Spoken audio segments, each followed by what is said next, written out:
Hello friends, इस video में हम देखेंगे ट्रांसफार्मर में होने वाले लॉसेस के बारे में। बहुत ही इंपॉर्टेंट क्वेश्चन है, एग्जाम में पूछा जाता है। तो देखिए, शुरू करते हैं अपन losses in transformer. There are mainly two types of losses occurs in transformer. Mainly two types के लॉस ट्रांसफार्मर में होते हैं। पहला लॉस है वो है आयरन लॉस, इसी का नाम है कोर लॉस और इसी का नाम है कांस्टेंट लॉस। देखिए, ये आयरन कोर में होता है इसलिए इसका नाम कोर लॉस है, क्योंकि कोर आयरन की बनी है इसीलिए इसका नाम आयरन लॉस भी है। और ये किसी लोड पर डिपेंड नहीं करता, ट्रांसफार्मर में लोड कम हो ज़्यादा हो ये कांस्टेंट ही रहते हैं, इसलिए इनका नाम है, इस आयरन लॉस का नाम है कांस्टेंट लॉस।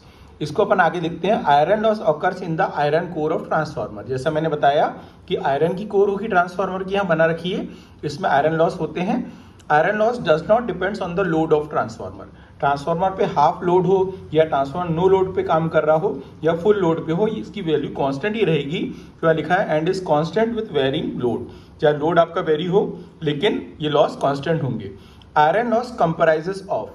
आयरन लॉस के अंदर भी दो लॉसेस होते हैं जिनसे मिलके टोटल आयरन लॉस बनता है। पहला है eddy current loss. Eddy current loss देखते क्या होता है। Eddy current loss occurs due to flow of circulating current. देखिए, कोर में सर्कुलेटिंग करंट फ्लो होने लगती है, जो भी सर्कुलेट होती है कोरी के अंदर सर्कल बना लेती है, इसी को अपन एडी करंट्स भी बोलते हैं। In transformer core this current opposes the main current due to which eddy current loss occurs.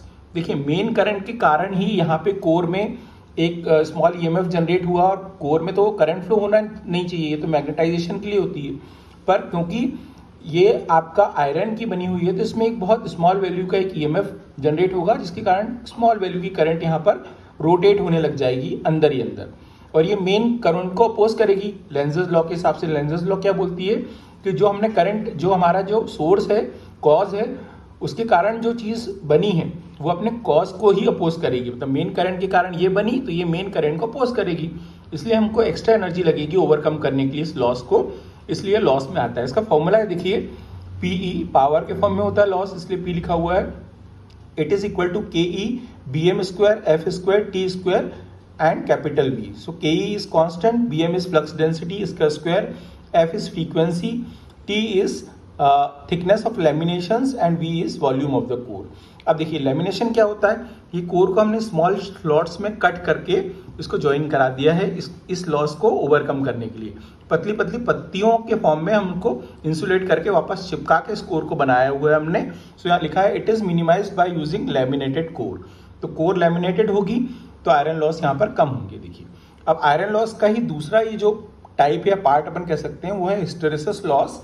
Hysteresis loss occurs due to magnetisation and demagnetisation of the core. देखिए, क्योंकि ऑल्टरनेटिंग करंट से flux भी यहाँ पे variable है और हमारा ये कोर मैग्नेटाइज हो रही है, एक बार एक डायरेक्शन में, दूसरी बार दूसरी डायरेक्शन में, तो बीच में डीमैग्नेटाइज हो रही है, तो फास्ट रिवर्सल हो रहा है यहाँ पर। जो मैग्नेटिक डायपोल है उनका फास्ट रिवर्सल हो रहा है एक डायरेक्शन से दूसरे, दूसरे से पहले डायरेक्शन में, तो यहाँ पे फ्रिक्शन हो रहा है इसके कारण ये हिस्टेरेसिस लॉस होगा। इसको मिनिमाइज करने के लिए हम एक स्पेशल मटेरियल यूज करते हैं, CRGO silicon steel, cold rolled grain oriented silicon steel, जो कि सॉफ्ट आयरन कोर कहलाता है। सॉफ्ट यानी कि जल्दी से मैग्नेटाइज हो जाएगा इजीली और इजीली डीमैग्नेटाइज हो जाएगा। और इसमें देखिए, इसका फॉर्मूला है PH, ये भी पावर के फॉर्म में, H for hysteresis, KH constant है, BM यहाँ पे फ्लक्स डेंसिटी है, इसकी पावर है 1.6 into frequency F into volume of the core. तो ये तो हो गए आपके आयरन लॉस। आगे देखते हैं, अब यहाँ देखते हैं कॉपर लॉस। देखिए, कॉपर लॉस है, इसी को वाइंडिंग लॉस और इसी को वेरिएबल लॉस भी बोलते हैं, क्योंकि ये कॉपर की वाइंडिंग में होता है इसलिए वाइंडिंग लॉस, और कॉपर वाइंडिंग कॉपर मटेरियल की बनी होती है इसलिए कॉपर लॉस, और ये लोड के साथ वेरी होता है ये वाला कॉपर लॉस, इसलिए हम इसको वेरिएबल लॉस भी बोलते हैं। क्योंकि आयरन लॉस कांस्टेंट लॉस था, वो लोड के साथ वेरी नहीं हो रहा था, बट यहाँ पर वेरी होगा। Copper loss occurs in the form of heat generated due to flow of current in the transformer winding. देखिए, ट्रांसफार्मर की वाइंडिंग है, जो कंडक्टर है उसमें करंट फ्लो हो रहा है, और उसमें रेजिस्टेंस के कारण जो भी हीट जनरेट होगा, हीट लॉस होगा, वो हमारा लॉस के फॉर्म में उसको काउंट करेंगे। Copper loss very with the load. देखिए, लोड पे डिपेंड करता है कॉपर लॉस, लोड कम या ज़्यादा होगा तो ये हमारा कॉपर लॉस भी कम या ज़्यादा होगा। And it is minimised by using good conductor material. जितना अच्छा कंडक्टर मटेरियल यूज़ करेंगे उतना ही कम कॉपर लॉस होगा। इसका फॉर्मूला होता है पीसी, देखिए पावर के फॉर्म में होता है लॉस, इसलिए P and C for copper loss. I1 square R1, देखिए ये पावर लॉस है, तो ये आपका प्राइमरी वाइंडिंग का हो गया loss, plus I2 square R2, ये सेकेंडरी वाइंडिंग का लॉस हो गया। तो primary winding plus secondary winding दोनों का कंबाइंड होके ये कॉपर लॉस काउंट होगा। So these are the losses in transformer. ये वीडियो कैसा लगा आपको मुझे कमेंट बॉक्स में बताएं और प्लीज़ मेरे चैनल को सब्सक्राइब करें। Thank you.